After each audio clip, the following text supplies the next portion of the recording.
So yesterday I had my first somatic experiencing therapy session, and my friend I'm her guinea pig basically because she's studying.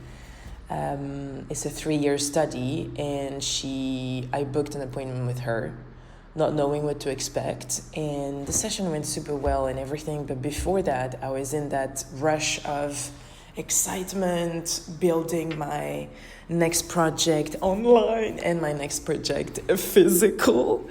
And so I'm very much driven, it's like, of course it's gonna work. In my head, there's no other option, there's no other possibility.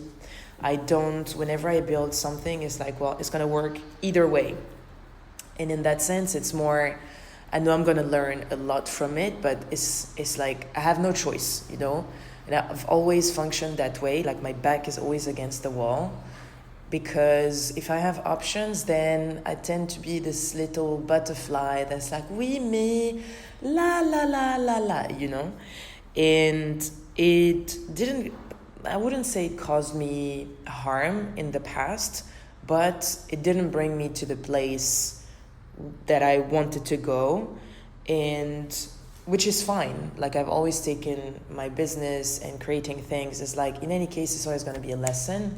And when I say I always have my back against the wall, it's not a sort of pressure, but it's more, vas-y Sabrine. It's another opportunity for me to really bet on myself and to really go all in. There's no plan B, there's no plan C. And this is exactly what happened when I quit my job 7 years ago. I didn't have savings, I didn't have a backup. Even my mom was like, yeah, but you can come back to Paris. And the prospect of going back to Paris was like, absolutely not. C'est mort. So I made it work. And my middle name is resourcefulness.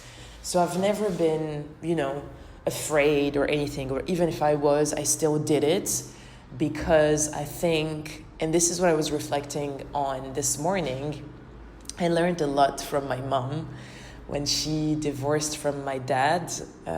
May his soul rest in peace. It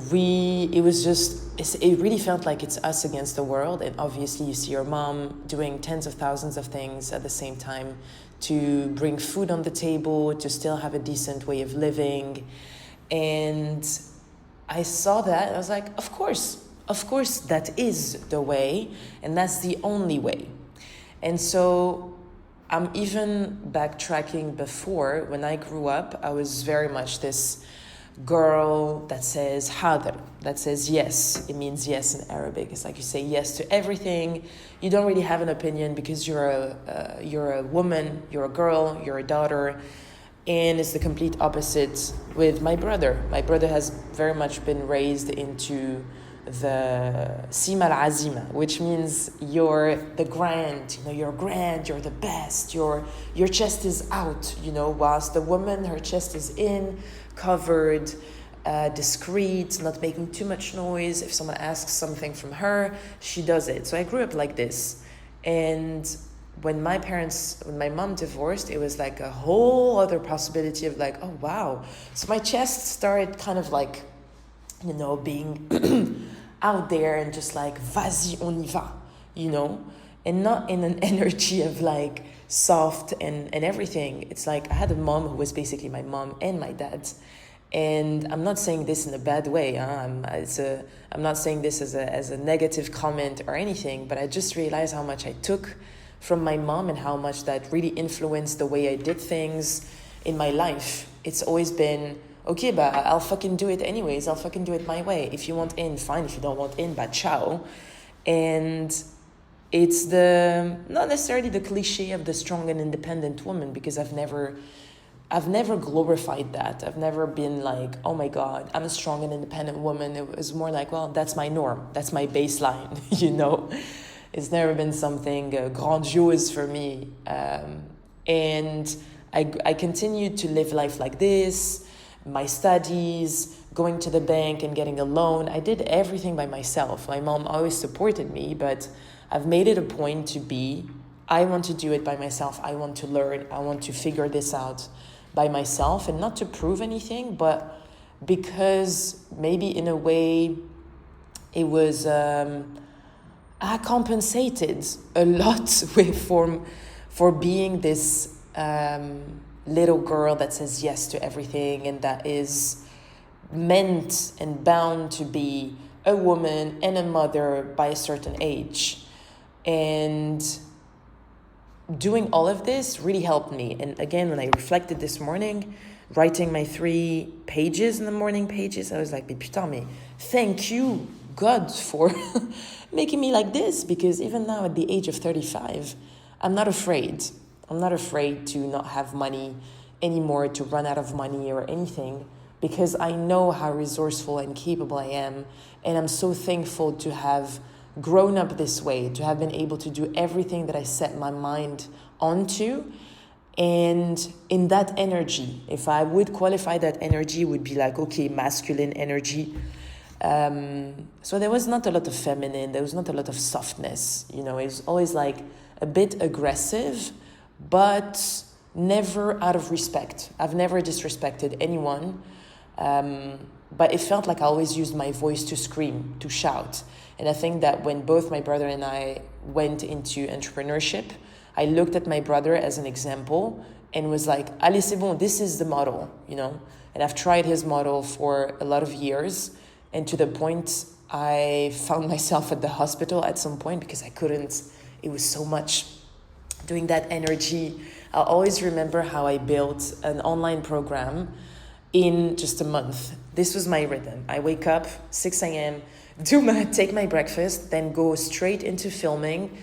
And then in the afternoon, evening, I would go all the way until 11 in the evening, midnight, to edit and put my own subtitles and to figure everything out by myself and to do my own copy, to do my own flyers, my own communication on Instagram, have my own planning. Like I didn't even look at any marketing expert or anything, but because I looked at my brother and the success that he had, I was like, this is the way. And I found myself, and honestly, the result in 1 month, I published everything in just about 3 days. I had made 3,000 euros. And I was like, oh, wow, this is it. Allez, c'est bon, on y va. But then after that launch, I found myself at the hospital, not knowing what I had, but a huge pain on my belly to the right side. And it wasn't even appendicitis, but this was very close to it. I was like, this is not the way. This is not my way. Me being me, I didn't listen to my body and I kept on going. Anyways, long story short, I always felt like I was shouting, screaming, and doing things in this aggressive way in my business, but also with my relationship. It's either, are you in or out, And it's not in a way of, I am right and you are wrong. There's no debate, but it's more like, well, I'm just going to do that and feel free to follow. Like un électron libre, a free little bird. And I think that this is very much Aquarius. Mais in any case, it is hard to sustain, very hard to sustain. And it's always been like this in my business for 7 years. In 2025, I crashed. And because of a lot of personal events, obviously. But now that I'm back into this environment where I really want to create, and it's been 3 months that I'm playing, I'm experimenting again, and it's bringing me a lot of, hope, a lot of excitement. My body's like, ouais, vas-y, on y va. But no longer in that aggression. I really feel like it's playing in the mood of La La Land, which I love. The last 3 months of experimenting with social media, with the podcast, with the storytelling video project is very much like, en fait, there is another way. I can do things in a very different way, and I don't have to be shouting, and I don't have to be screaming. And to be honest, it's a relief, first of all, for my voice, but also for my body. And to link it back to that session that I had yesterday, I was typing, I was writing some content, and I love writing. I write in the morning, I write in the evening, and I've always dreamt of writing my own book, and I started already last year.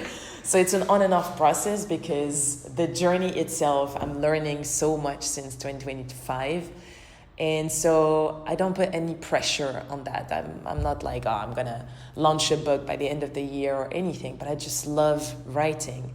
So I write, and I think I shared that in one of the episodes, but when it comes to the podcast, I feel very much free. When it comes to my storytelling video project and the portrait series, I feel very much free. When I do my crochet, I feel free. When I do my dance, I feel free. But when it comes to showing my face online on social media, I block. I still block. And I still feel like yesterday when I was writing a caption, I was like, mais putain, en fait, I want to say this, but I feel like this is too soft. And I start thinking about what other people are going to think of me, which is the thing that I'm trying to detox myself from since the beginning of the year and since starting this whole social media online presence project. And the session with my friend really happened right after. And she gave me an exercise, and that exercise at some point I really felt it in my throat. I felt this tension, I felt that a knot in my throat. And we did this exercise right after where I just had to hug myself. And in my head, I'm like, awkward. I'm doing this in front of a friend. Very awkward. So I hug myself, and I swear to you guys, vraiment, I started crying like, bruh!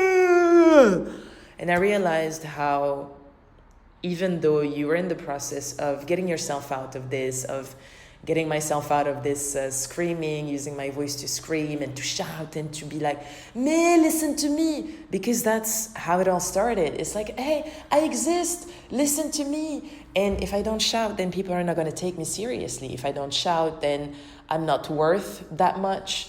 If I don't shout, then I cannot make a space for myself. I cannot create something for myself. People are not going to buy, and all these kinds of things. And when we talked yesterday and when I wrote about it this morning again, it was really because of how I've been raised. And again, I'm not a person who's like, yeah, I've been raised like this, so I'm conditioned, and I don't give a shit about that. If I'm able to see it, analyze it, I promise you, I'm just going to get out of it. I'm never going to let anything, anyone, any conditioning define me or the trajectory of my life. And this is where I really am part of myself, and where this resourcefulness comes from, because I hate being a fucking victim. I hate using excuses I hate making up excuses for myself or for people, or let those things define who I am.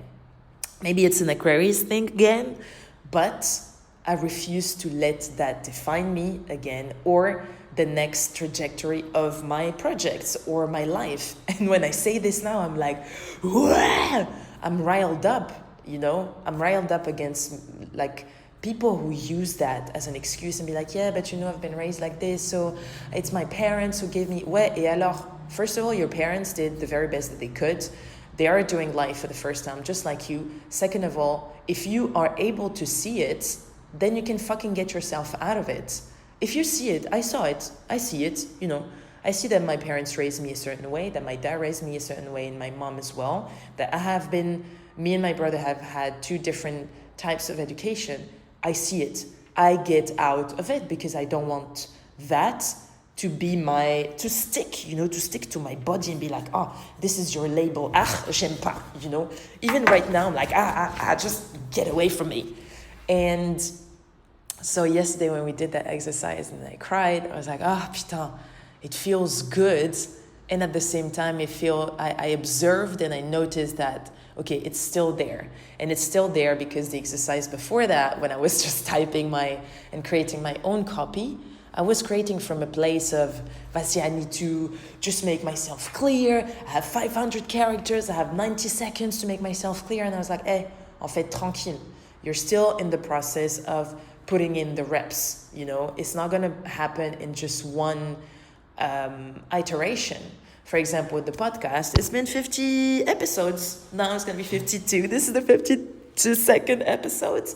It takes time, but you put in the fucking reps. And that's why I do all of these things, is to put in the fucking reps, to keep repeating, to keep being consistent so that I feel proud of myself. And it's not even a sense of pride, but it's more, I think maybe it's a quiet power sort of thing of telling myself, I'm doing it. I did this. I'm getting out of this belief system. I'm getting out of this way of doing certain things. And I am practicing being the person that gets to do things in a different way and that receives in a very different way. And this year, my word of the year is integrity.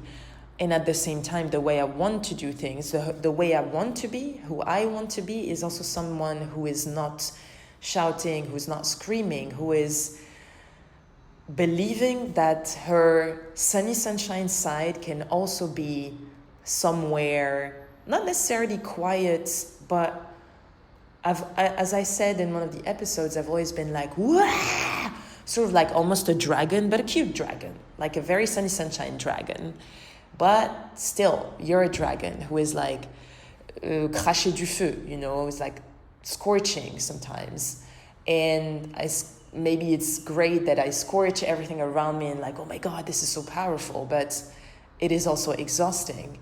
And now I'm learning to also bring light to myself. And that light, you know, it can be like the morning light of the summer or the sunrise that just like, hey, tranquille. You know, when the sunrise is like shedding light over the world, but it's like a diffused energy, you know? It's not a wah! It's more like whoo-sa. But I'm learning to be that way because I truly believe that even if I am that way, I will still get to do the things that I want to do, and I will still get the things that I want to get, tu vois? Be, do, have. And this is also something that I talked about in one of the episodes. And voilà, vraiment, today and yesterday was a really great reminder of that. So if you find yourself in a similar position, remember to just always be the person that you actually want to be first. You can change. You can be a different quote-unquote version of yourself. You can rebrand, you know. You can be someone else. I truly believe that we can all change. Of course, the core of ourselves is always going to remain. Like if you're a very sweet and kind and generous and loving person, this core is always going to change. But the, let's say, outer layer, because I don't know any other words, can change, you know. Voilà. Bon, allez, I'm gonna keep on writing. Bisous!